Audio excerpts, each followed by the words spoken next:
जेवण म्हणजे फक्त पोटभरणं नसून ते चविष्ट आणि आरोग्यदायी हवं. म्हणूनच साई जीवन कोल्ड प्रेस्ड ऑइल बनवलंय सर्वोत्तम शेंगदाण्यांपासून. ना केमिकल्स ना उष्णता, झिरो कोलेस्ट्रॉल आणि ट्रान्सफॅट फ्री. प्रत्येक थेंबात शुद्धता, चव आणि आरोग्य. म्हणजेच तुमच्या हृदयासाठी आणि कुटुंबाच्या आरोग्यासाठी उत्तम.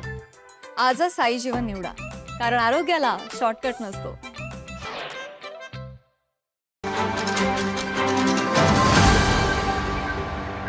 आज कोल्हापूर जिल्ह्याच्या जिल्हा नियोजन समितीची बैठक पार पडली. या बैठकीमध्ये मागच्या वर्षी झालेल्या एकूण कामकाजाचा आढावा, झालेल्या खर्चाची एकूण सगळी त्याला मान्यता आणि त्याचबरोबर नवीन खर्चाच्या बद्दल नियोजन या दोन्ही विषयाबद्दलची चर्चा झाली आणि त्याचबरोबर आयत्या वेळच्या विषयांची सुद्धा सविस्तर चर्चा झाली. राज्याच्या आमच्या नगरविकास राज्यमंत्री आणि सहपालकमंत्री आमच्या माधुरीताई मिसाळ, वैद्यकीय शिक्षण मंत्री सन्माननीय नामदार मुश्रीफ साहेब, नामदार क्षीरसागर साहेब, हे सर्व सन्माननीय खासदार महोदय, आमदार महोदय यांच्या उपस्थितीमध्ये जिल्ह्याच्या विकासासाठी उपलब्ध असणाऱ्या निधीची आणि त्याचबरोबर नियोजनाची सुद्धा अतिशय चांगल्या पद्धतीनं 2 तासामध्ये चर्चा झाली. या चर्चेमध्ये साधारणतः 764 कोटी रुपये मागच्या वर्षीचं एकूण आपलं बजेट होतं. त्या 764 कोटी रुपयाच्या एकूण बजेटपैकी 100% रक्कम ही आपल्या 31 मार्चमध्ये मागच्या वर्षी संपूर्णतः खर्च झाली.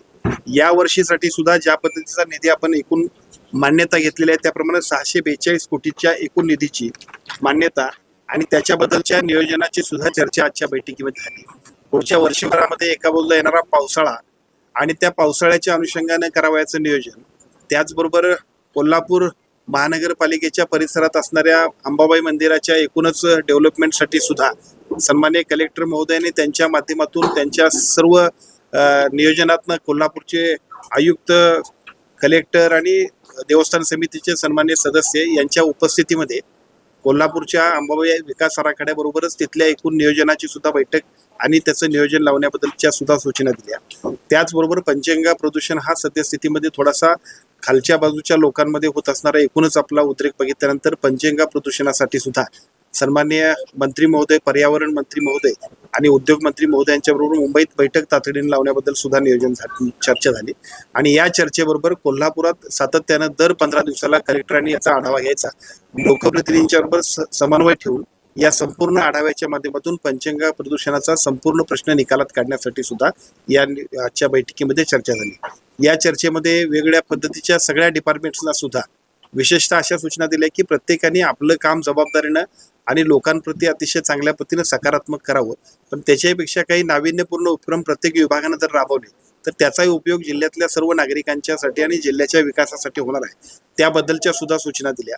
विशेषतः आयत्या वेळच्या विषयामध्ये सन्माननीय खासदार धनंजय माडिक साहेबांनी असेल, आदरणीय क्षीरसागर साहेबांनी असेल किंवा सर्व सन्माननीय आमदारांनी सुद्धा त्यांच्या मतदारसंघाशी रिलेटेड आणि विशेषतः जिल्ह्यातल्या वेगवेगळ्या पद्धतीच्या विषयांसाठी सुद्धा चर्चा केल्या.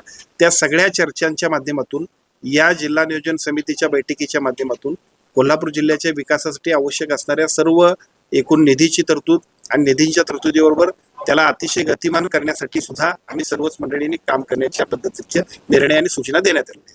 ताज्या घडामोडी पाहण्यासाठी माझा महाराष्ट्र न्यूजला आजच सबस्क्राईब करा.